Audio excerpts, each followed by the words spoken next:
Hello दोस्तों, classmates में आपका स्वागत है। मैं रंजन कुमार आज की क्लास में आपका स्वागत करते हैं।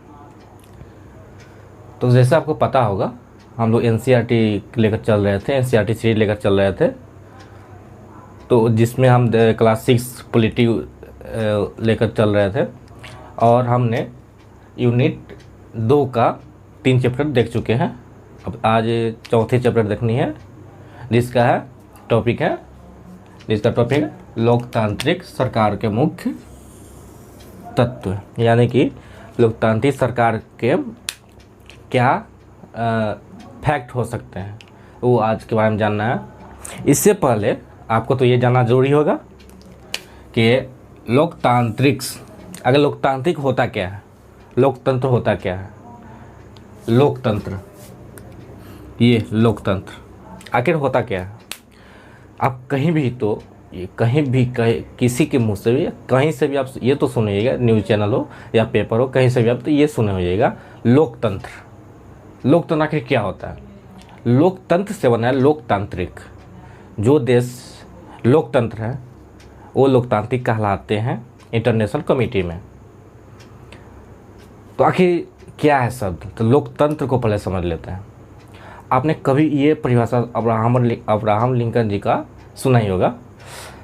क्या था अब्राहम लिंकन का एक एकदम फेमस जो कहा जाए तो लोकतंत्र का परिभाषा है, डिफिनीशन है, लोगों द्वारा लोगों के लिए शासन लोकतंत्र कहलाता है। आप फिर से आपको ये लगा होगा, लोगों का, लोगों के लिए, लोगों के कैसे हो सकता है ये। लोगों का, जैसे मान लो हम आप सब तो लोग ही हुए हैं, पीपल हुए, by the people, for the people, to the people. हम पीपल हुए, लोग हुए। तो हम ही अपने सरकार को चुनकर सेंटर में भेजते हैं या राज्य में भेजते हैं या हमारे कस्बा में, गांव में होते हैं, ठीक है। तो आखिर आप इसमें लोगों का तो हो गया, लोगों द्वारा चुने जाते हैं। लोगों का यानी कि जो सरकार है वो तो काम मेरे लिए ही करेगी ना, तो लोगों का। और क्या है, लोगों के लिए, मान ली कुछ भी सरकार नियम बनाती है, कुछ भी अगर ऐसा कुछ काम करती है तो हमारे लिए करती है ना, तो उसको लोकतांत्रिक देश कहा जाता है, लोकतांत्रिक देश। आप चलिए अब टॉपिक पे आते हैं। क्या है हमारा चौथा चैप्टर, क्या है चौथा चैप्टर हमारा ये कहता है कि लोकतांत्रिक सरकार। अगर इसका एग्जाम्पल लिया जाए तो लोकतंत्र के लिए सबसे ज़्यादा संघर्ष अफ्रीका ने किया था। अफ्रीका ने, जैसे आपके बुक में, अगर बुक के अनुसार चला जाए तो आपके फर्स्ट पृष्ठ में ही, चौथा चैप्टर का फर्स्ट पृष्ठ में आपको एक कहानी दी हुई है। जैसे यहाँ पर देख लेते हैं हम, दक्षिण अफ्रीकी लड़की माया नायडू और हेक्टर पीटरसन की कहानी एवं अफ्रीकन्स और जुलू भाषा।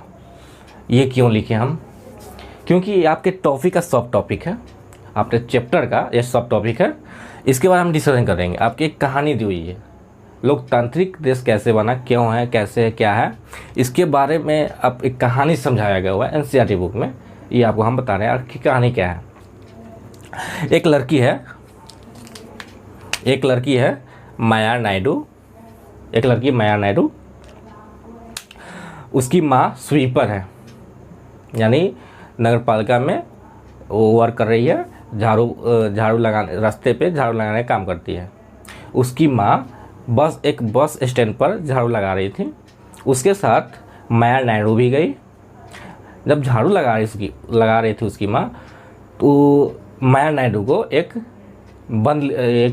डायरी की टाइप की एक मोटी सी फाइल मिली। उसमें एक लड़के की बहुत सारी पेपर की कटिंग लगी हुई थी। तो माया नायडू ने अपने माँ से पूछा, माँ ये आखिर क्या है। तो बोले कि नहीं, ये कुछ नहीं है, ये एक लड़के का है, लड़के का फाइल्स है। उस लड़के का नाम था हेक्टर पीटरसन। तो उसकी माँ बोली ये हेक्टर पीटरसन का है, जो अब नहीं है, मार दिया गया। तो माया नायडू अचंभित हो गई, क्यों मार दी गई? तो बोली कि कुछ नहीं है, क्या ऐसे बात है कि यहाँ पे श्वेत लोग का, यानी कि जो श्वेत लोग होते, एक श्वेत होते हैं, एक काले होते हैं, एक श्वेत, ऐसे मान लो आप श्वेत अश्वेत। जो श्वेत है, जो आप विदेशी देखते होइएगा, एकदम वाइट वाइट होते हैं, सारा चीज़ वाइट, बाल भी, यहाँ तक बाल भी वाइट होते हैं, तो श्वेत हो गए। अश्वेत जो काले हैं, अफ्रीका अधिकांश लोग काले हैं। काले क्यों हैं, हम जियोग्राफी में उसको डिटेल से पढ़ेंगे। और एक होते सांवले, जैसे भारतीय हम लोग सांवले हैं। तो उनकी माँ बोली यहाँ पे अश्वेत लोग के लिए कोई जगह नहीं है, नहीं किसी से वो संबंध बना सकते हैं, नहीं किसी से बात कर सकते हैं, कुछ भी नहीं कर सकते हैं। और जो अश्वेत आवाज़ उठाता है उसको मार दिया जाता है। तो ये हेक्टर पीटरसन, जो ये हेक्टर पीटरसन है, वे अश्वेत लड़का था जो आवाज़ उठाया था लोकतंत्र के लिए, जिसको अश्वेतों ने मार दिया। उसका ये फाइल है, इसे तुम उसको हाथ मत लगाओ, वहीं पे छोड़ दो, ठीक है। और क्यों मार दिया, क्यों हेक्टर पीटरसन को क्यों मार दिया, वो भी इसकी माँ बताई। क्यों बताई, क्या बताई? बोल रही थी उसकी माँ, हेक्टर पीटरसन ने एक तो आवाज़ उठाया था, और उस पर हेक्टर पीटरसन पे श्वेतों ने ये दबाव बनाया कि आप यूनिवर्सिटी में अफ्रीकन्स भाषा को सीखो। लेकिन उसका स्थानीय भाषा जुलू था। जुलू एक भाषा है, जुलू अफ्रीका की है। तो एक हेक्टर पीटरसन का स्थानीय भाषा जुलू था, और श्वेत लोग बोल रहे थे तुम अफ्रीकन सीखो। लेकिन ये हेक्टर पीटरसन नहीं सीखने को मानने का तैयार नहीं था, इसलिए इसको श्वेतों ने मार दिया। तो ये तो कहानी होगी माया नायडू और हेक्टर पीटरसन के लिए। अगला क्या होता है, जैसे मान लीजिए, ठीक है, ये तो टॉपिक है। अब आपने नेल्सन मंडेला का नाम सुना हो। नेल्सन मंडेला जी, आपका नाम, हाँ आपने सुने होंगे, ज़रूर सुने होंगे। जैसे अब क्या हुआ था, अश्वेत लोग श्वेत के खिलाफ, जो श्वेत लोग थे, जो वाइट लोग थे, मान लीजिए सो वाइट लोग थे, श्वेत लोग के लिए अश्वेत ने एक जन आंदोलन छेड़ दिया कि नहीं, हमें आज़ादी चाहिए, आपके अंदर हमें काम नहीं करनी है, एक हमें आज़ादी चाहिए। तो बहुत लंबे अरसों के बाद, बहुत लंबे अरसे जन संघर्ष चला, बहुत सारे जन नेताएँ मारे गए। उसी में से नेल्सन मंडेला जी हैं, जो बहुत प्रयास किए लोकतंत्र स्थापित करने के लिए अपने देश में से। लोकतंत्र स्थापित करने से हमारा श्वेत और श्वेत अश्वेत सांवला किसी में फ़र्क नहीं रह जाएगा, सबके लिए कानून समान होगा। तो लोकतंत्र में यही होता है, सबके लिए कानून समान, श्वेत हो अश्वेत हो, सांवला हो काला हो गोरा हो सॉरी, हिंदू हो मुस्लिम हो, किसी के लिए भी कानून समान होती है।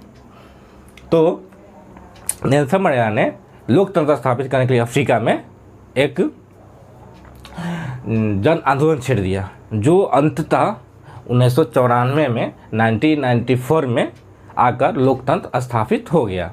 अब अफ्रीका में लोकतंत्र स्थापित है, वहाँ पे श्वेत अश्वेत धार्मिक भावना का आधार पर कोई भी भेदभाव नहीं किया जाता। अब जैसे इंडिया में भी लोकतंत्र है, इसके बारे में हम चर्चा कर लेंगे। अब अगला है सब टॉपिक आपका, एक सफल लोकतंत्र होने में भागीदारी की भूमिका एवं अन्य तरीका। जैसे मान लीजिए अब लोकतंत्र में है, आपने तो लोकतंत्र तो अपने जनता आप है, आपने चुनकर अपने लिए एक सरकार केंद्र में या राज्य में या ग्राम स्तर पर एक रख दिया कि चलो हमारी तरफ से ये आप प्रतिनिधित्व करेंगे, जितनी भी नीति बनाएंगे हमारे लिए बनाएंगे, अच्छे बनाएंगे। लेकिन वो व्यक्ति, जो व्यक्ति जिस व्यक्ति पे आप विश्वास किए हो, जिस व्यक्ति पर आप विश्वास किए हैं, वो विश्वासघात कर गया, वो सत्ता में आया, वो काम नहीं कर रहा है आपके लिए, कुछ भी नहीं कर रहा है, तो आपकी फर्ज ये बनती है ना उसको हटा फेंको, उखाड़ फेंको। तो क्या कारण हो सकता है, क्या भागीदारी क्या हो सकती है आपको उस समय? ये भागीदारी जो लिखे हैं, भागीदारी की भूमिका उस समय भागीदारी की आप क्या हो सकती है कि वो अपना काम सही से नहीं कर रहा है, तो हमने ही भेजा है तो हम हटा भी सकते हैं उसको। तो क्या भागीदारी हो सकती है? यहाँ मीडिया भी बहुत अच्छी तरह का काम करती है, जैसे मीडिया स्वतंत्र है, तो मीडिया आप जनता की आवाज़ को सारे के पास पहुंचाती है, पूरे जनते के पास, पूरा विश्व लेवल पे, कि इसने ये काम नहीं किया, ये अब जन आंदोलन कर चुके हैं, अब इस सरकार को इस्तीफा दे देना चाहिए था। तो भागीदारी ये हुई ना। कैसे भागीदारी आप कर सकते हैं सरकार को गिराने में? जैसे आपके अनुसार काम नहीं कर रहा है, जैसे ये भी हो सकता है ना किसी के मन मुताबिक काम ना होता हो, या किसी को अपने मन के मुताबिक कोई योजना नहीं मिल पा रही हो, तो ये सोचकर ये आंदोलन कर सकते हैं ना कि हमारी मांग पूरी करो, नहीं तो सरकार इस्तीफा दो। तो आपने भेजा तो आप तो गिरा भी सकते हैं ना। तो ये भी तो है ना। तो इसीलिए कहा जाता है भागीदार आप जन आंदोलन करके, हिंसा करके भी आप भागीदार बन सकते हैं लोकतंत्र स्थापित करने में।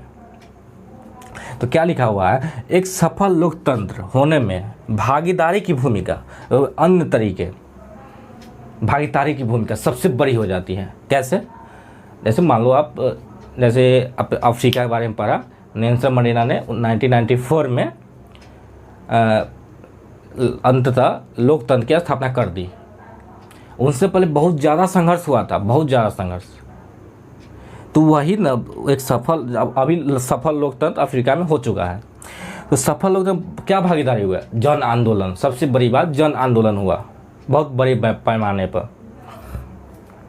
और अन्य तरीका क्या हो सकता है? अन्य तरीका में, अगर अन्य तरीका की बात करें हम, तो अन्य तरीका में ये हो सकता है आप कहीं दंगे कर दो, आगजनी कर दो, आप एक धरना पे बैठ जाओ, आमरण अनशन, जब तक मेरी मांग नहीं मानी जाएगी हम यहाँ से नहीं उठेंगे मरते दम तक। ये भी एक तो भागीदारी का है। तो ये अन्य तरीका में आ जाएंगे आपको, अन्य तरीका। चलिए अगले सब टॉपिक पर देखते हैं। अगला क्या है? लोकतंत्र में विवाद एवं दंगों का होना एवं इसके समाधान। लास्ट में लिखा हुआ है आपको जल विवाद क्या है। चलिए, लोकतंत्र में विवाद कैसे हो सकता है? जैसे मान लीजिए हर किसी लोकतंत्र में एक संविधान होती है, हमारे देश में भी है। जैसे मान लीजिए हमारे देश में लोकतंत्र है और जो सरकार है संविधान के अनुसार नहीं चल रही है, तो विवाद का बन सकती है। विपक्ष ने सवाल उसी समय उठाएगा कि हाँ, ये जो सरकार है संविधान के अनुसार नहीं चल रही है, जनता का अधिकार को हनन कर रही है। तो ये तो मुद्दा विवाद का बन जाएगा। तो फिर जनता क्या करेगी? सच में मेरा काम नहीं कर रही है, इसको हटाओ, इस सरकार को हटाओ, विवाद का कारण हो जाएगा। दंगे होंगे, फसाद होंगे, मारकाट, आगजनी सब तो होंगे ना, सब होंगे। तो वो भी तो एक विवाद का कारण है। इसीलिए विवाद एवं दंगा लिखा है हमने, विवाद दंगा का होना। अगर लोकतंत्र अच्छी तरह से काम नहीं कर, लोकतंत्र यानी कि सरकार अच्छी तरह से काम नहीं कर रही है। अब इसके समाधान क्या हो सकते हैं? समाधान जैसे मान लीजिए एक दंगा हुआ, तो सरकार उस समय तो ये कह सकती है चलो आपकी ये मांग है हमने पूरा किया, उस समय दंगा रुक सकता है। अरे पूरा हो या ना उससे मतलब नहीं है, लेकिन सरकार तो वादा कर रही है ना, हम पूरा कर रही है। तो समाधान का कारण ये भी हो सकता है। जैसे आमरण अनशन कोई किए, जैसे अन्ना हजारे के आप नाम सुने होइएगा, आमरण अनशन करते थे बहुत ज़्यादा हो, तो उनका बात मान लिया जाता था। जैसे लोकपाल बिल उन्हीं के बदौलत आई है। तो ये समाधान की सरकार ने उनकी बात मानी, हाँ आपका एक मान लेंगे, तो समाधान तो यही हुआ ना। कभी आप सुने होइएगा दो राज्य के बीच नदी का विवाद, जल का विवाद, दो अलग अलग कंट्री के बीच भी जल विवाद हो जाता है। जैसे पाकिस्तान और इंडिया के बीच भी आप सुने होइएगा। और इंडिया में भी एक राज्य से दूसरे राज्य क्या कहा जा, तो तमिलनाडु और कर्नाटक के बीच कावेरी नदी का जल विवाद चल रहा है। चलता होगा, आप कभी नाम सुने होइएगा। कावेरी नदी किसके किसके बीच बोले? तमिलनाडु कर्नाटक दोनों के बीच जल, कावेरी नदी के जल को लेकर विवाद चल रहा है। उसका क्या समाधान हो सकता है? जैसे कर्नाटक का सीएम यानी कि राज्य सरकार और तमिलनाडु का राज्य सरकार दोनों मिलकर जल समझौता किए, उस विवाद का एक हल निवारण निकाले। तो इस समाधान में तो ये भी आ सकता है, ये भी आ सकता है, क्या आ ही गया। जैसे दोनों राज्य मिलकर बात कर लिए, चलो आप इस दिन आप पानी लो, इस दिन हम पानी लेंगे, तो ये तो विवाद का समाधान तो हो ही गया। चलिए अगला शुरू करते हैं। अगला क्या है? समानता एवं न्याय। समानता एवं न्याय।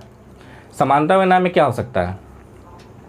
जैसे श्वेत अश्वेत, आप जानते होइएगा। अस्पृश्यता यानी अस्पृश्यता थोड़ा कठिन हो जाएगा।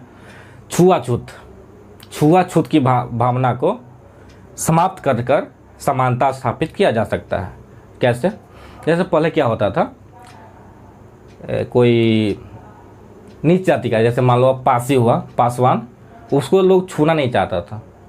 छू ले तो उसको वो दो बार स्नान करता था। यार हमने क्या छू लिया, हम अपवित्र हो गए। 2 बार 3 बार स्नान करता था, उसके बाद पूजा पाठ करा, तब जाकर खाना खाता था। लेकिन अब क्या हुआ, जब लोकतंत्र स्थापित हो गया इंडिया में या अफ्रीका में, तो क्या हुआ, समानता एक समान हो गई।